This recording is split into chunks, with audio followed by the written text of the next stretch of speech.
Marami ang natatawa na lang sa balitang may kakaiba umano sa aktres na si Kim Chiu. Kapansin-pansin daw kasi ang tila pagtaba at pagkakaroon ng laman ngayon ng aktres. Tipong inspired nga ang aktres ngayon na lalong naging blooming at alagang-alaga ang katawan sa pag-exercise.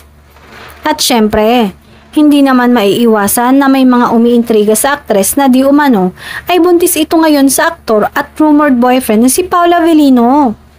Pero say ng mga true fans ay napakalabong mangyari lalo na sa kanilang idolo na may pinaniniwalaang pagdating sa ganoong aspeto. May pinaghahandaan nga ngayon ng aktres na movie at kailangan na fit siguro at medyo malaman ang roles kaya goal ngayon ito ni Kim at wag nang haluan ng intriga, say ng isang fan.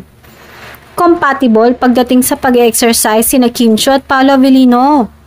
Kamakailan lang ay nag-viral ang video kung saan makikitang sabay silang nag-morning workout.